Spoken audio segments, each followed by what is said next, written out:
So, ang sabi niya dito, Taniguchi believes that for the industry to survive long-term, original IPs must coexist with adaptations, which I agree with. Kailangan naman talaga may original na lumalabas. Pero ang sa akin lang dito is bakit niya ni-raise to? Parang kasi so far naman, halos lahat naman ng adaptations na malalaki ngayon is meron silang coexisting na IP. Samurai X, di ba? One Piece, except Cowboy Bebop. Full Metal Alchemist. Nga, no?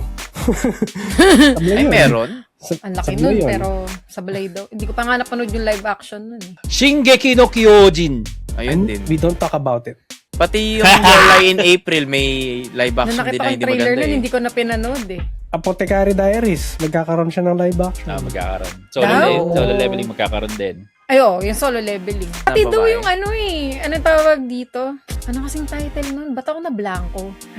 Blanco? Oh, yes, ganda yun. Yeah, yung Hindi!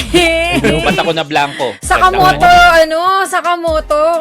Magkakaroon Sakamoto. Sino moto? Yung ano? Yung retired na assassin. Ajinomoto. Days by... Ay, hindi. Mali. Magkakaroon daw yun. Hindi ko alam kung totoo yun.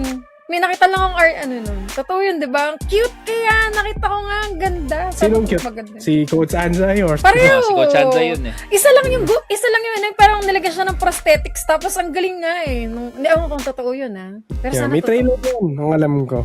Di ba? Ang galing. Di ba si Ninong Rai lang yan? Joke lang. Uy, grabe siya. Di ba? Yan yung ginawang cosplay ni Ninong Mas ang Rai. ganda na nakita ko eh. Pero siguro industry insights si Taniguchi, hindi natin alam bakit niya na-mention ko. Kasi iba yung nangyayari ngayon para sa akin Para sa akin parang positive on both sides. Let's see. Ang sabi Kami dito, hinihid siya talaga eh. 5 Sabi nila centimeters puro per second, isekai na meron. lang ang ginagawa nilang anime. Yeah, yun doon from ako light nainis din. novel to anime. Tapos magkakaroon siya ng manga kung sumikat siya.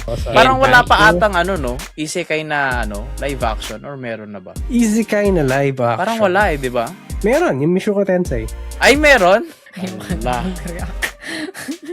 Ibang live action yung maraming. Oo nga Maraming ibang live action yung Maraming na may live action. Pero ibang live action yung alam nila. I-search mo lang sa i-search mo lang sa Google, may lalabas at lalabas Ay, dyan. Kahit na anong anime yan, i-ano mo.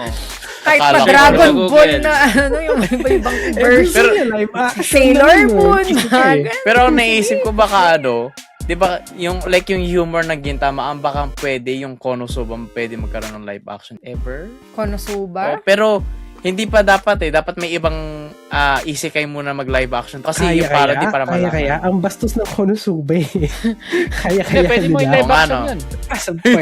may live action na rin Pwede pala mo yung yun. live action yun. Meron Ibang na May live problema yun. Meron na Ibang Wala live ka action problema yung issue na yun.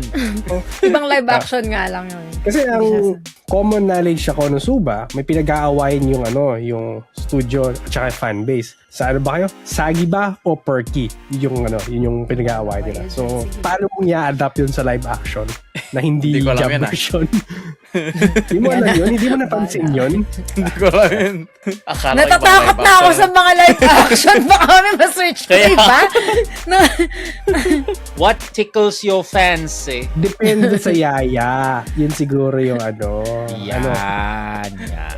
Anong live action gusto mo ngayon? Yung may goat o yung wala? Banner of the Iron Fortress din nag-enjoy ako. Honestly, nag-enjoy ako doon sa Banner of the Iron Fortress. Mas nag-enjoy ako sa kanya kesa sa Attack on Titan. And that's all our topics for today's podcast. So kung meron kayong topic suggestion, of course, feel free to leave message or mag-comment kayo sa mga videos na makikita nyo kami.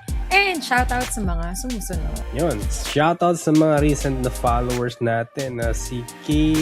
Sirdel13, Nanski, Ramin Boy 009, si RM Gabe, Revo Radio Live. And then sa mga chatters natin, si Mushroom Mito or si JGM Shadow Games, Avian Times 2, and Reconnecting PH, si Daddy Brogy, naban mo na ba si Shell? Wow. Si Antagonize X, si Tops na kumaway-saway kanina. Hi, Tops! Yun. Mamaya. Ayun na. Ayun. Lapit na. Shoutout si Tops. Yun. So, Ay, yung iba Vinster! is na shoutout ka na dun sa mga recent na follows kanina. Tsaka si Kaka Computer mo. Yan. Si Yan. Tsaka si Connecting. Mushroom Vinster, Mito. Diba? So, yun. If may na-miss man ako, Ayun pala, si Shisharong Bulaklak. Yun. Ay, oo, siya yung kanina Shisharong. na una. Shisharong. Shisharong. Shisharong bulaklak. And then, if you'd like to support us, you can follow, like, subscribe, mag-like kayo ng mga contents, mag-share, and mag-comment sa mga contents na nagustuhan ninyo.